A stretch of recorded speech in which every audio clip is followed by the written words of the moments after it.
Hi all. ಯಾರೆಲ್ಲ competitive ಎಕ್ಸಾಮಿಗೆ ಓದ್ತಾ ಇದ್ದೀರಿ ಅವರಿಗೆಲ್ಲ ಆಲ್ ದ ಬೆಸ್ಟ್ ಅಂತ ಹೇಳ್ತಾ ನಾನು ಇವತ್ತಿನ ಈ ವಿಡಿಯೋ ಮಾಡೋದಕ್ಕೆ ಕಾರಣ ಏನಪ್ಪ ಅಂತಂದರೆ, ಇತ್ತೀಚಿನ ದಿನಗಳಲ್ಲಿ ಓದೋರಿಗೆ ಡಿಸ್ಟ್ರಾಕ್ಷನ್ಸ್ಗಳು ತುಂಬ ಜಾಸ್ತಿ ಆಗಿರೋದ್ರಿಂದ ಯಾವ ರೀತಿಯಾಗಿ ನಾವು ಡಿಸ್ಟ್ರಾಕ್ಷನ್ಗಳನ್ನು ಕಡಿಮೆ ಮಾಡ್ಕೋಬೋದು ಓದಿನ ದಿನಗಳಲ್ಲಿ ಅಂತ ಈ ವಿಡಿಯೋದಲ್ಲಿ ನಾನು ಶೇರ್ ಮಾಡ್ತಾ ಇದ್ದೀನಿ. ಈ ರೂಟೀನ್ನ ನಾನು ಖುದ್ದಾಗಿ ಫಾಲೋ ಮಾಡಿದ್ದೆ, ಹಾಗಾಗಿ ನಿಮಗೂ ಕೂಡ ತಿಳಿಸ್ಕೊಡ್ತಾ ಇದ್ದೀನಿ.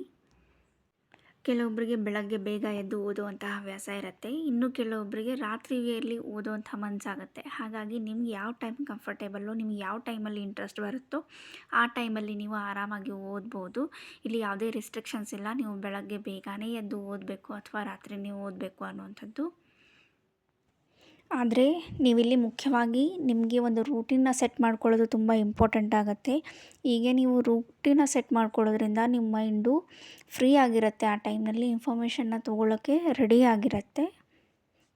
ಸೆಕೆಂಡ್ ಪಾಯಿಂಟ್ ಏನಪ್ಪ ಅಂತಂದರೆ, ಟು ಡು ಲಿಸ್ಟ್ ಮಾಡುವಂಥದ್ದು. ಹಿಂದಿನ ದಿನ ಅಥವಾ ಆವತ್ತಿನ ಬೆಳಗ್ಗೆ ಎದ್ದ ತಕ್ಷಣ ಮಾಡಬೇಕಾದಂಥ ಕೆಲಸ, ಯಾವ ವಿಷಯಗಳನ್ನು ಯಾವ ಆಧಾರದಲ್ಲಿ ಹಾಗೆ ಎಷ್ಟು ಪ್ರಮಾಣದಲ್ಲಿ ನೀವು ಓದಬೇಕು ಅನ್ನೋದನ್ನು ಟು ಡು ಲಿಸ್ಟ್ ಮಾಡಿ ಇಟ್ಕೊಳ್ಳಿ. ಹಾಗೆ ಅದರ ಪ್ರಕಾರನೇ ಓದುವಂಥ ಪ್ರಯತ್ನ ಮಾಡಿ. ಹಾಗೆ ನೀವು ಸ್ಟಾರ್ಟ್ ಮಾಡುವಾಗ ಮೊದಲು ಡಿಫಿಕಲ್ಟ್ ಸಬ್ಜೆಕ್ಟಿಂದನೇ ಸ್ಟಾರ್ಟ್ ಮಾಡಿದ್ರೆ ನಿಮ್ಗೆ ಇಡೀ ದಿನ ಚೆನ್ನಾಗಿ ಹೋಗುತ್ತೆ. ಅಥವಾ ನೀವೇನಾದರೂ ಡಿಫಿಕಲ್ಟ್ ಸಬ್ಜೆಕ್ಟ್ನ ಲಾಸ್ಟಿಗೆ ಓದ್ತೀನಿ ಅಂತ ಇಟ್ಕೊಂಡ್ರೆ ಅದು ಅವತ್ತಿನ ದಿನ ಆಗೋದೇ ಇಲ್ಲ. ಹೀಗೆ ಅದು ಪ್ರೊಕ್ರಾಸ್ಟಿನೇಟ್ ಆಗ್ತಾನೆ ಹೋಗುತ್ತೆ. ಸೊ ಹಾಗಾಗಿ ಮೊದಲೇ ಡಿಫಿಕಲ್ಟ್ ಸಬ್ಜೆಕ್ಟನ್ನ ಓದಿ ಮುಗಿಸ್ಬಿಡಿ, ನಿಮ್ಮ ಮೈಂಡ್ಗೂ ಕೂಡ ಒಂದು ರಿಲ್ಯಾಕ್ಸ್ ಫೀಲ್ ಇರುತ್ತೆ. ಮುಂದಿನ ಪಾಯಿಂಟ್ ಏನಪ್ಪ ಅಂತಂದರೆ, ಒಂದು ಪ್ರಾಪರ್ ಆದಂಥ ಪ್ಲೇಸನ್ನು ನೀವು ಓದೋಕ್ಕೆ ಅಂತಲೇ ಡೆಡಿಕೇಟೆಡ್ ಆಗಿ ಇಡಿ. ಒಂದು ಟೇಬಲ್ ಹಾಗೆ ವಿಂಡೋ ಸೈಡ್, ಆ ರೂಮಲ್ಲಿ ತುಂಬ ಚೆನ್ನಾಗಿ ಬೆಳಕು ಬರೋ ಹಾಗೆ ನಿಮಗೆ ಓದೋಕ್ಕೆ ಕಂಫರ್ಟೇಬಲ್ ಆಗಿರೋ ಹಾಗೆ ನೀವು ಒಂದು ರೂಮ್ ಹಾಗೆ ಪ್ಲೇಸನ್ನು ಚೂಸ್ ಮಾಡಿ ಅದರಲ್ಲಿ ಡೈಲಿ ಓದೋಕ್ಕೆ ಪ್ರಯತ್ನ ಪಡಿ. ನೀವು ಹೀಗೆ ಮಾಡಿದಾಗ ಅದು ಒಂದು ಓದಿನ ಎನ್ವಿರಾನ್ಮೆಂಟ್ ಕ್ರಿಯೇಟ್ ಆಗುತ್ತೆ. ನಿಮ್ಮ ಮೈಂಡಲ್ಲಿ ಹೋದ ತಕ್ಷಣ ಓದೋಕ್ಕೆ ಸಿದ್ಧವಾಗಿರೋ ಹಾಗೆ ನಿಮ್ಗೆ ಅನಿಸುತ್ತೆ.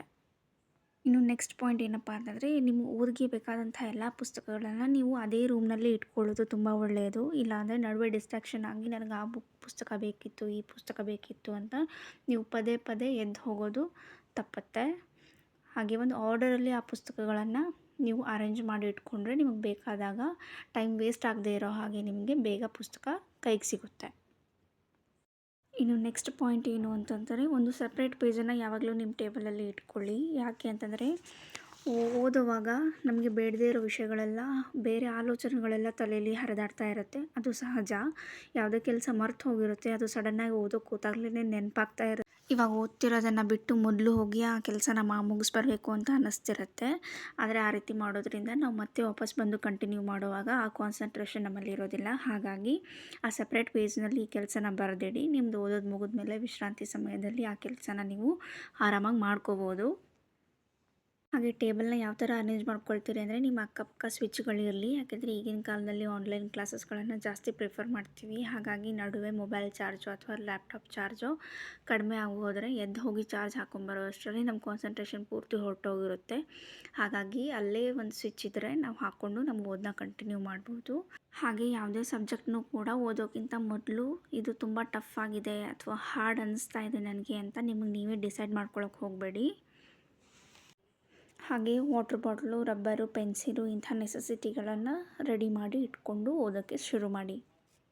ಈ ಎಲ್ಲ ಪ್ರಾಕ್ಟೀಸ್ಗಳು ನಿಮಗೆ ಚಿಕ್ಕದು ಅಂತ ಅನ್ನಿಸ್ಬೋದು, ಬಟ್ ಇದನ್ನು ಕನ್ಸಿಸ್ಟೆಂಟಾಗಿ ಮಾಡ್ಕೊಂಡು ಹೋಗೋದ್ರಿಂದ ನಿಮ್ಮ ಓದಿನ ಪ್ರಯಾಣದಲ್ಲಿ ತುಂಬ ದೊಡ್ಡ ಡಿಫ್ರೆನ್ಸ್ನ ನೀವು ನೋಡ್ಬೋದು. ನೀವು ಇದನ್ನೆಲ್ಲ ಮಾಡೋದ್ರಿಂದ ನಿಮ್ಮ ಕಾನ್ಸಂಟ್ರೇಷನ್ ಪವರ್ ಕೂಡ ದಿನೇ ನೀವು 1 ಅವರ್ ಕೂತ್ಕೊಂಡು ಓದ್ತಿರೋರು 2, 3 ಹಾಗೆ ನೀವು ಕೂತ್ಕೊಂಡು ಓದುವಂಥ ಅವರ್ಗಳು ಹೆಚ್ಚಾಗ್ತಾ ಹೋಗುತ್ತೆ.